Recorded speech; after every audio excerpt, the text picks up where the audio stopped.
احساس ضیاء پیدا ہو جائے نا محسن صاحب تو پھر تبدیلی شروع ہوتی ہے۔ احساس ضیاء مسلمان کو ہو رہا ہے، سٹارٹ ہو گیا ہے۔ اسے یہ پتہ لگ گیا ہے کہ میں گھاٹے میں ہوں، میں پھنسا ہوا ہوں، میں اللہ کی گرفت میں ہوں، یہ اس کو پتہ لگ گیا۔ تو یہ تو ہونا ہی ہونا ہے، تبدیلی آئے گی۔ بہت سے بزرگوں سے یہ بات منسوب ہے کہ پاکستان کو اقوام عالم میں بڑا خاص مقام حاصل ہے، نہیں ہوگا، اور ہم سنتے بھی آئے ہیں بچپن سے ہی۔ لیکن یہ جو حالات ہیں یہ تو دن بدن خراب ہوتے جا رہے ہیں، تو کیا ہمیں وہ مقام حاصل ہو پائے گا؟ مقام حاصل ہونے کی بات تو اس طرح ہی ہے جیسے میں یہ کہوں کہ میں محسن سے گفتگو کر رہا ہوں، اتنا یقینی ہے۔ کیوں؟ اسلام کی نشات ثانیہ ہونی ہے۔ پوری دنیا میں دو ملک ہیں جو مذہب کی بنیاد پہ کھڑے ہوئے ہیں، ایک اسرائیل ہے اور ایک کا نام پاکستان ہے۔ اسرائیل باطل مذہب ہے، انہوں نے اپنے نبیوں کو خدا بنایا، نبیوں کو قتل کیا۔ یقیناً آخری کامیابی ان کی نہیں ہے، آخری کامیابی آپ ہی کی ہے۔ آپ کو اب اللہ جو ہے وہ تبدیلی کی طرف لا رہا ہے۔ ابھی آپ کے جو سوچیں ہیں نا، کیونکہ انسان کی سٹیجز ہوتی ہیں تین۔ پہلے سوچ چینج ہوتی ہے، اس سوچ کے تحت پھر ارادہ بدلتا ہے، اس ارادے کے تحت پھر عمل ہوتا ہے۔ ابھی ہم ارادے کی پوزیشن میں آ گئے ہیں، سوچ ہماری بدل۔ ابھی آپ دیکھیں بنگلہ دیش میں کیا ہوا، انڈیا سوچ سکتا تھا؟ بالکل نہیں، جی بالکل نہیں، ایون بنگالی بھی نہیں سوچ رہے تھے، نہیں سوچ سکتے تھے نا۔ آپ کے ہاں اس سے زیادہ ہوگا دین کا معاملہ، اور یہاں دین پھیلے گا۔ اور کیونکہ نشات ثانیہ جو ہے اسلام کی وہ لکھی ہوئی ہے، اس خطے کے ساتھ جڑی ہوئی ہے۔ اس میں شیخ عبد القادر جیلانی کی بھی باتیں ہیں، صوفی برکت صاحب کے بھی حوالے ہیں، اور سب سے بڑھ کے بڑے امام سرکار کے حوالہ جات تحریری شکل میں ان کے ملفوظے موجود ہیں۔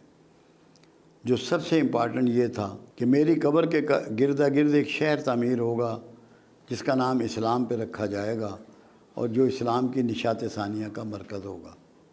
تو آدھا کام تو ہو چکا ہے، وہ شہر تو بن گیا۔ اب اسٹیٹ بننی ہے۔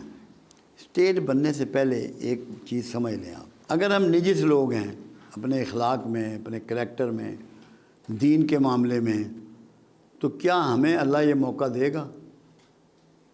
تو اس کا مطلب یہ ہے کہ لوگوں میں تبدیلی آنی ہے، گروپنگ ساری ختم ہوگی، ایک سوچ پہ لوگ آئیں گے، مسلک جو ہیں یہ بیک گراؤنڈ میں جائیں گے، ایک سوچ پہ لوگ آئیں گے۔ اور جو ایسے لوگ ہیں جن میں تبدیلی نہیں ہے یا جو تبدیل نہیں ہونا چاہتے، ان کو اللہ ایلیمینیٹ کرے گا۔ ایسے لوگ آئیں گے، کیونکہ غزوہ کا مطلب یہ ہے، رسول اللہ صلی اللہ علیہ وسلم کی شرکت والے لڑائی کو غزوہ کہتے تھے، ورنہ سرایا ہوتے تھے۔ آپ شریک تو نہیں ہیں مگر پروگرام آپ کا ہے۔ اب قرآن کہتا ہے کہ آخری فتح اسلام کی ہوگی اور دنیا میں اسلام پھیلے گا۔ مرکز اس کا جو ہے وہ تین ملک ہیں، جو میں نے اپنے اس میں پوائنٹ میں لکھا ہوا تھا، پاکستان، خراسان۔ خراسان میں سارا افغانستان بھی آتا ہے، اور ترکستان۔ تین ملک اس میں پورا حصہ لیں گے اور فتح یاب ہوں گے۔ اسرائیل کے نابود ہونے کا، بنو اسرائیل کے وقت قریب ہے۔ کہ سب سے پہلے یہ ہے کہ رسول اللہ صلی اللہ علیہ وسلم کا ایک فرمان مبارک ہے کہ سب سے بہتر زمانہ میرا، اس سے کم بہتر میرے اصحاب کا، اس سے کم بہتر تابعین کا، اس سے کم بہتر تبع تابعین کا، اس سے کم بہتر تبع تابعین کا۔ یہ 5 دور ہیں۔ اس کے بعد چھٹا دور جب شروع ہوگا، یہ دور فتن ہوگا، جو قیامت تک بڑھتا ہی چلا جائے گا۔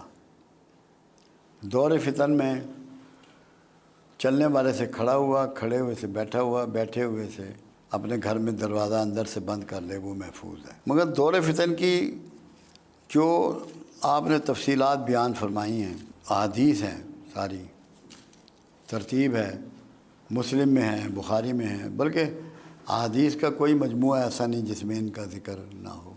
اب یہ ہے خروج دجال کا زمانہ، جتنی نشانیاں ہیں نا، ابھی یہ سکے ختم ہو جائیں گے بالکل، یہ نوٹ کارڈ، کریڈٹ کارڈ چلے گا، تاکہ ایک آدمی آپ کے سارا فائنانس کو ایک لمحے میں روک لے۔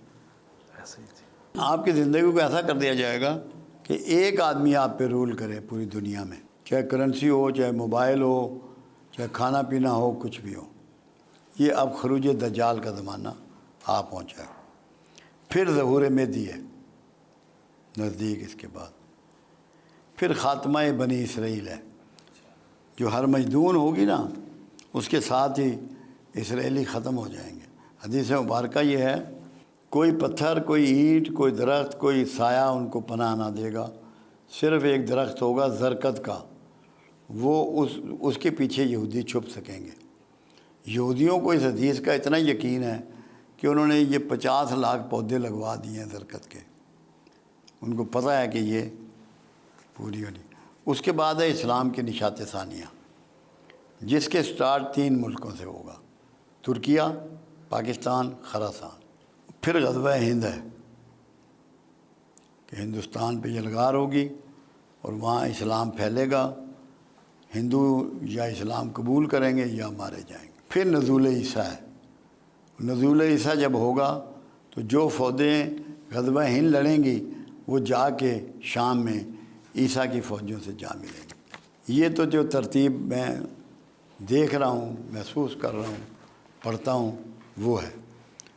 پاکستانیوں میں بڑی چینج آئے گی. غربت یہاں کبھی نہیں ہوگی. ابھی بھی اگر کوئی یہ کہے کہ پاکستان غریب ہے یا لوگ غریب ہیں، اس سے بڑا جھوٹ کوئی نہیں. کیونکہ میں 1964 سے فگر نکالتا ہوں، جو کچھ ایک عام شہری کے پاس، ایک پاکستانی کے پاس سامان اور دیگر سہولتیں 64 میں تھی، اس سے 4 گنا سے 6 گنا ہیں اس کے پاس. جی بالکل ہے. صرف ہم ناشکرے ہو گئے ہیں. ہر وقت اللہ کے موسم کا، اللہ کے پھلوں کا، سبزیوں کا، گوشت کا، دودھ کا، انڈے کا حکمرانوں کا شکوہ کرتے ہیں. یہ نہیں سوچتے اب جیسے حکمران ہی ہیں، ہم یہ سمجھ رہے ہیں کہ یہ خود آ گئے یا ان کو فلاں ووٹوں نے بنا دیا. قرآن تو یہ نہیں کہتا.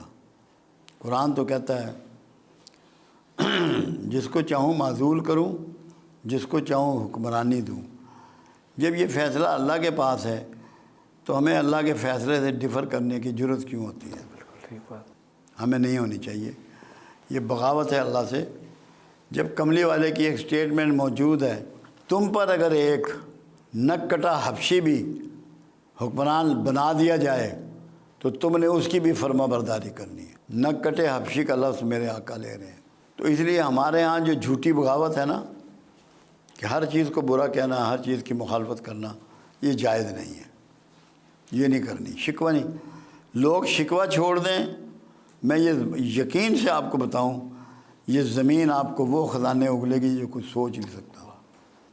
سونا، چاندی، تانبا، پیتل، پلیٹینم، گیس، پیٹرول، زمرد، یاقوت سب اگلے گی.